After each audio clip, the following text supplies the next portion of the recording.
এই নষ্ট ইনভার্টারটি আমরা ঠিক করলাম। তো আমরা ইনপুটে ভোল্টেজ দেখি কত।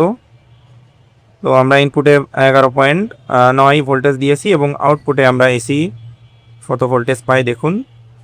আউটপুটে 226 ভোল্ট। আসসালামু আলাইকুম।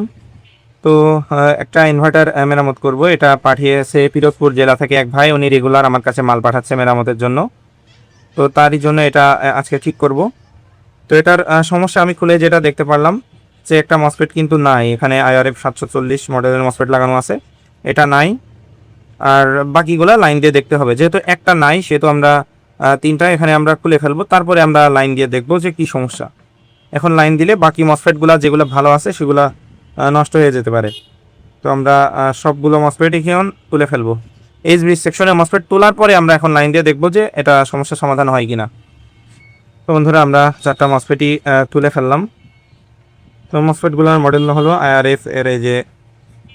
আচ্ছা, এখানে এক এক এক এক রকমের মসফেট। আমি তো ভাবছিলাম সবগুলোই একই মডেলের। একটা 840 আছে আর একটা,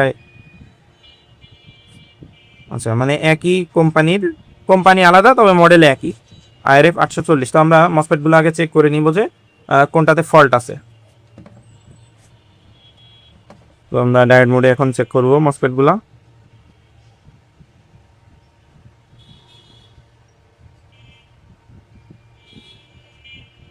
মসফেট ঠিক আছে, এটাও ভালো আছে। আচ্ছা, এখানে আমাদের তিনটা মসফেট আছে, তিনটা মসফেট কিন্তু ভালো আছে। এখন আমরা পাওয়ার কানেকশন দিব, তারপরে আমরা স্টেপ বাই স্টেপ চেক করব। পাওয়ার সাপ্লাই থেকে আমি এখন 12 ভোল্ট কানেকশন দিব।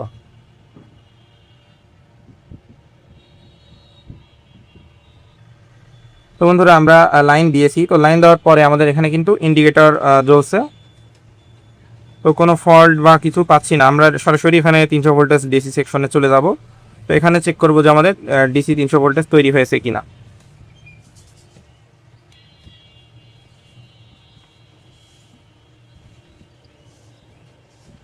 এই হলো আমাদের মেইন ক্যাপাসিটর। আলহামদুলিল্লাহ দেখতে পাচ্ছেন এখানে কিন্তু 293 অর্থাৎ 300 ভোল্টেজ ডিসি ওকে আছে। তো আমরা প্রত্যেকটার একটু গেট ভোল্টেজ চেক করব।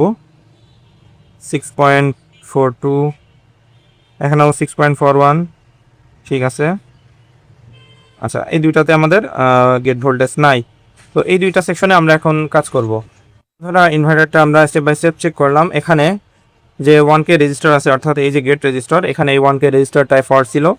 তো এটা আমরা চেঞ্জ করে দিয়েছি। এখন আমরা আর এই যে 3D যে দুইটা ট্রানজিস্টার আছে, ট্রানজিস্টার দুইটা আমরা পরিবর্তন করে দিয়েছি। এই যে দেখতে পাচ্ছেন পুরাতন যে ট্রানজিস্টারগুলো, এই যে এগুলা চেঞ্জ করে দিয়েছি। তো আমরা এখন গেট ভোল্টেজগুলো চেক করব। তো আমি এই যে লাইন দিয়ে নিচ্ছি। আমাদের লাইন দেওয়া হয়ে গেছে। এখন আমরা প্রত্যেকটা গেট ভোল্টেজ চেক করব। গেট ভোল্টেজ এবং ফ্রিকোয়েন্সি চেক দিব। এখানে 4.5 ভোল্টের আশেপাশে থাকে, দেখতে পাচ্ছেন 4.19।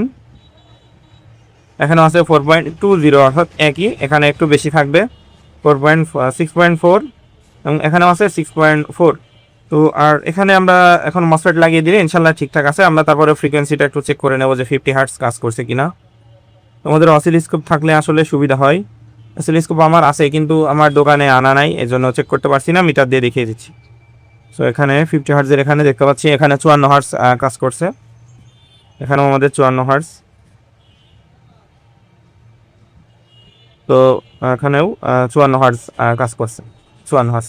তো আমাদের চারটারই ফ্রিকোয়েন্সি আছে। এখন আমরা এখানে মসফেট ইনস্টল করব। তো মসফেট হিসেবে এখানে লাগানো ছিল IRF 740। তো আমরা এখানে IRF 840 অর্থাৎ 8 এম্পিয়ারের এই IRF 840 এই মসফেটগুলো এখন আমরা বসিয়ে দিব। তারপরে দেখবো যে মসফেট ইনস্টল করার পরে আমাদের আউটপুটে ভোল্টেজ আসে কিনা। তো ভিডিওটা কন্টিনিউ করতে থাকুন। তো বন্ধুরা আমরা এখানে মসফেট লাগিয়ে দিয়েছি খুব সুন্দরভাবে। দেখতে পাচ্ছেন চারটা মসফেটই এখানে ইনস্টল করে দিয়েছি, আর সার্কিটটাও একদম পরিষ্কার করে দিয়েছি। এখন আমরা ভোল্টেজটা চেক দেবো। তো নেগেটিভটা লাগানো আছে, আমরা পজিটিভটা ইনস্টল করছি। বন্ধুরা এই যে আমরা এখন চেক করব।